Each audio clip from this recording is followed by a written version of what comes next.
you can stop. Oh, stop trivializing their pain. Look in their eyes. Okay. I'm like, dude, yeah, it sucked. Is it better now? What was it? The 19th century? The 1800s? I always get that wrong. But a sooty little Irish child running around in a while. He's long dead. I don't know. Talk to his great-grandkids. But you look like a pussy if you're constantly bitching about the 50s or the 1800s or the 400 years ago. Like it wasn't great for the Irish 400 years ago. It wasn't wonderful for the Italians when Hannibal took his elephants over the fucking Mediterranean and dominated Italy for however many years.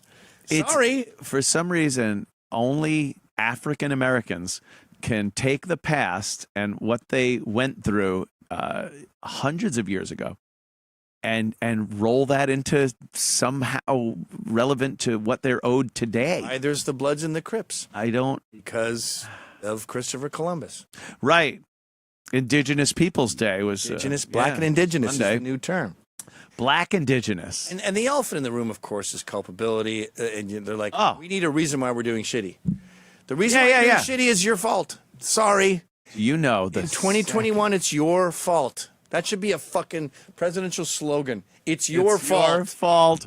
Trump came close with "What have you got to lose?" Yeah. But it's your fault is a lot more blunt. Fault. And because if you look at it, the second you run out of an excuse as to why you're doing so poorly, you have to turn and look inward and look in the mirror and something. So, God, you'd be scrambling to find anything to blame for the poor performance of your entire community or collection of people or race, whatever you want to call, a collection of people. You would have to go, fuck, we're out of things to make excuses And this isn't just true for blacks. This is true for social justice warriors, fat lesbians. Like, living in an era of people who need an excuse for their failures. Like, I saw this video of some chick getting evicted from her apartment for not paying for a year.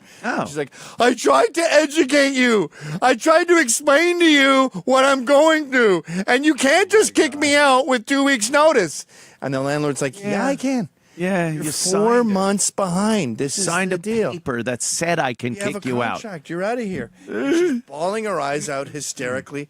All feels. But here's what I was just talking to Gina Bisconte's girlfriend. I don't know what the fuck. Gina Bisconte. Some chick. Fuck that chick, Gina Bisconte. Fucking hooah. Let's call her Gina Bisconte. And she was bitching about the guy that the dude said was a gay football player. Oh, yeah. She's like, we have gay football players. They play football, and then 3 years later they go, by the way, this is my husband or my boyfriend. Yeah. And you go, oh, shit, you're gay? Oh, wow. They don't use it as a way to get drafted. And I was like, okay, I got you. But say you're a homo, you suck, and literally and figuratively, and your agent's like, go make the gay thing a thing, and we may have a chance. We can. You don't think that's being used? Anyone that wouldn't think like you want the gig, you want to do, and you realize, well, it really is harder to turn down someone if they're gay, because then you could get a lawsuit, you get that, and it looks good for the team. Here's some money sitting on the ground. Yeah. You're gonna pick that up. It's like The Great Short, or I used to bitch about firemen and cops' pensions because I think it's $4 million's a little rich. A lot of money. But if $4 million's right there, fucking, I wanted my kids to be cops back before all this shit happened. Grab the fucking money. It's like The Great Short. The reason that money existed was because the government got together with Fannie Mae and they made this massive surplus of dough. Yeah. And so you'd be a moron if you worked in finance not to pick up the money off the floor. So I get the gay football player going, I'm gay. Or she also brought up Demi Lovato. Demi Lovato's career was tanking. And she's like, I'm pansexual. All right, now you're back in the news. A lot of the TikTok people and that they come out as gay or bi or gender, whatever, because they know they'll just instantly get more viewers. I'm queer. And be able to monetize it. What is queer? I don't have to tell you. You figure it out. It's apparently something you can't say if you're the fucking head coach of the Raiders. Yeah, it's a great thing to be, but it's also a horrible insult. Yeah. Time. Like people could say, I'm queer gender, and then you go, oh, you're queer? Oh, what did you call me? Like, well, you literally said that's what you are. I can't say it. Oh, fucking people. Can I squeeze in a beer, boys? Oh, yeah. Get the gentleman a beer. I will talk about, of course, Prepare with Compound Media. We're talking about things that the unexpected. Days go by and things happen. You're like, how the fuck that happened? Oh, that happened fast. Oh, well, now Christmas is done. We can't get toys. What if that's food? And why would you think that can't happen? The supermarket shelves, you look at them. They're pretty sparse. I got to be honest. I've gone in there and been like, oh, what happened? America was this decadent society with the shelves are just overflowing with goods. And now you're like, not so much. What if that's food? What are you going to tell your family when they're hungry? Oh, sorry. There's a ship off of California. We could swim for it, maybe get some English muffins right from England. I don't think they come from there. You not going to have enough food. Or water, or anything if the shit hits the fan. But you can if you prepare with Compound Media. PrepareWithCompoundMedia.com. Partnered with the nation's #1 preparedness company. And going to get you the things you need to prepare for whatever comes down the road. And if you look around these days, what are you, out of your mind? You wouldn't have a backup plan like this? Something. If the shit hits the fan, what are you going to do? Go into your closet, you grab this out of there next week, next year, 2 years, 20 years from now, whatevs. And you got food. You got food, water, 4-week emergency food kit. Save 25% off.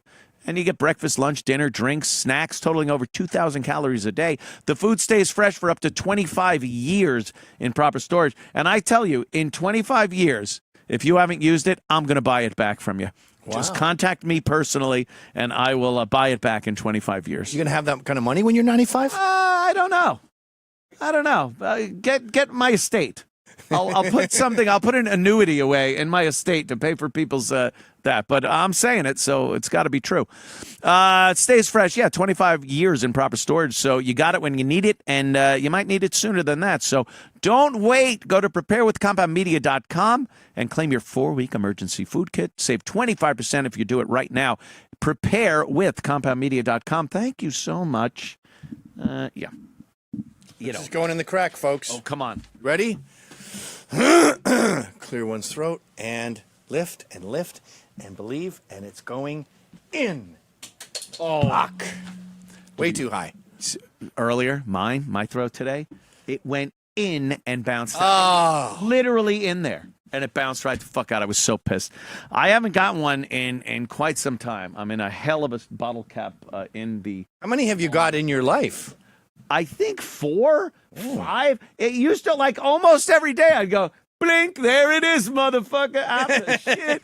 And now I just can't fucking get your it. Body's adjusting to the testosterone, and you're maybe that's it. I'm throwing too hard. Yeah, motherfucker. Goes through the glass, hits fucking Garrett in the head. Oh my God, Keith Olbermann, who's always been worst, just a mental patient. This guy is, I guess he does his own thing now. Is that what it is? He has an Opie show. He's got an Opie show. He stands on his balcony. Opie stands in the Hamptons and goes, look, I'm in the Hamptons. Oh, my God. Beachfront property in New York. You know how expensive this is? And Olbermann does the exact same thing. Central Park. That's Central Park. Do you have any idea how expensive an apartment is that looks over Central Park? If you're on a balcony where you could see anything, if you were able to go like this with a fucking mirror and somehow see Central Park from your balcony, it is millions upon millions. Millions upon you and did this guy is literally turns. It's all of Central Park behind him. Palatial. Congratulations. And he's just... Wouldn't it be awesome if it was a studio apartment like this big? A big long railroad apartment that happens to